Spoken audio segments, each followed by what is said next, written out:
안녕하십니까. 군육클래스 군용쌤입니다.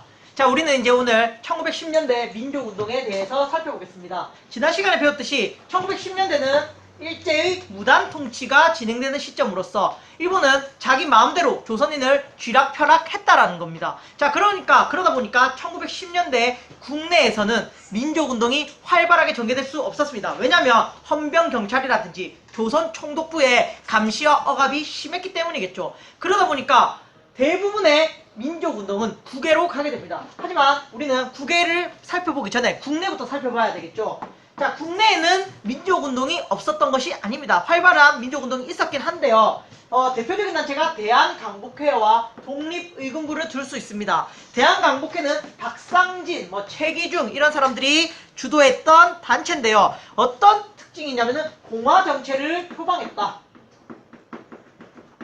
이 공화정체는 지난 시간에 배웠지만 신민회가 우리나라 최초로 공화정을 표방했다라는 거 기억을 해야 합니다. 그 뒤를 이어서 대한강복회라는 단체가 공화정체를 표방했다라는 거 우리가 살펴볼 수 있습니다. 이 대한강복회는 지금 선생님이 있는 학교 대구에서 있었던 단체입니다. 아시겠죠? 대구에 가면 지금도 대한강복회의 흔적이 남아 있습니다.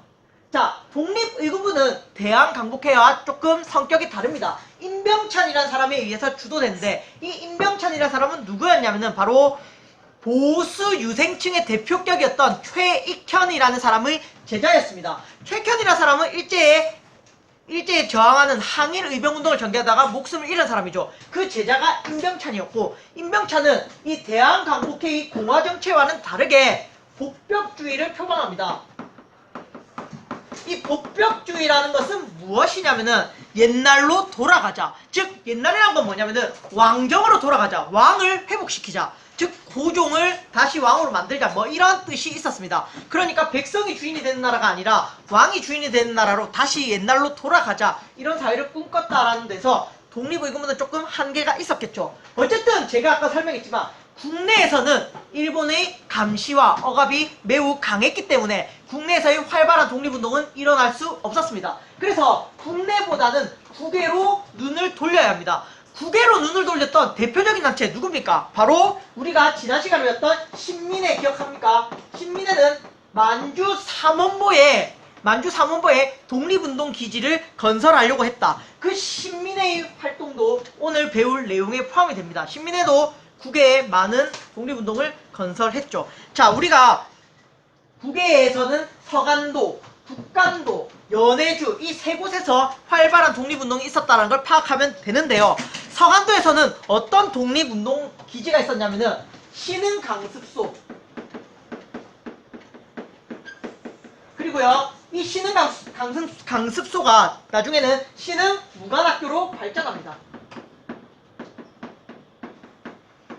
자, 이 신흥무관학교는 말 그대로 무관을 양성하는 곳입니다. 왜 무관을 양성할까요? 그렇죠. 일본과 싸울 수 있는 군인을 양성하기 위해서 이 서간도에서 신흥강습소, 신흥무관학교를 만들었다라는 겁니다. 이거 외에도 경학사라든지 부민단, 한족회, 서로군정서, 대한독립단 이런 수많은 단체들이 있었다라는 거 기억을 해주시면 되겠습니다. 어쨌든 대표적으로는 신흥강습소가 신흥무관학교가 되었다. 요 정도 기억해 주시고 나머지는 한번 읽어봐 주세요. 자, 북간도라는 지역 여기입니다.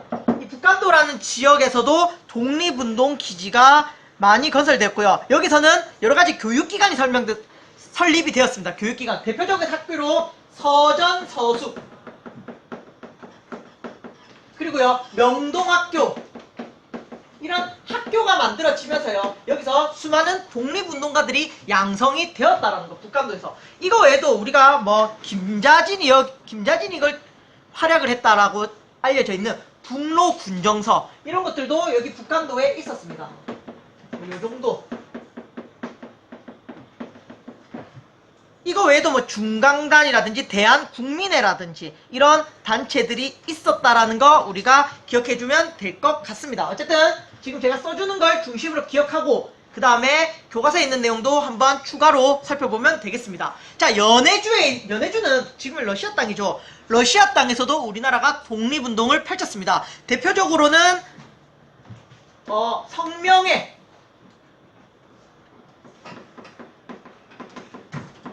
그리고요 건업회 이렇게 해서 한국인들의 모임이었다라고 생각하면 됩니다. 한국인들, 조선인들의 모임이 이제 독립운동으로 발전을 했다. 그리고 대한강복군 정부라든지 대한국민의회 이런 것들도 기억해 주세요. 대한국민의회는 나중에 임시정부가 수립될 때 어느 정도의 영향력을 펼치는 기관이기도 합니다. 어쨌든 성명회, 건업회, 대한국민의회 이렇게 국내에서 독립운동이 여의치 않자 이런 국외에서의 독립운동이 활발하게 전개되었고, 자, 이 국내에서 독립운동이 활발하지 않았지만 결국은 국내에서는 1919년에 뭘로 꽝 하고 터지냐면은 바로 일본을 화들짝 놀라게 만든 3.1운동이 국내에서 전개가 됩니다. 이 3.1운동에 대한 내용에 대해서는요 다음 시간에 살펴보도록 하겠습니다. 자, 우리는 이제 오늘 이 독립운동 활동 1910년대 민족운동 활동에 대해서 살펴봤습니다. 자, 오늘 여기까지 하겠습니다. 자, 다같이 큰 소리로 따라 읽어봅시다. 1910년대 일제저항에 국내뿐만 아니라 서간도, 북간도, 연해주 등 해외에서 활발한 독립운동 기지 건설이 이루어졌다. 1910년대 일제저항에 국내뿐만 아니라 서간도, 북간도, 연해주 등 해외에서 활발한 독립운동 기지 건설이 이루어졌다.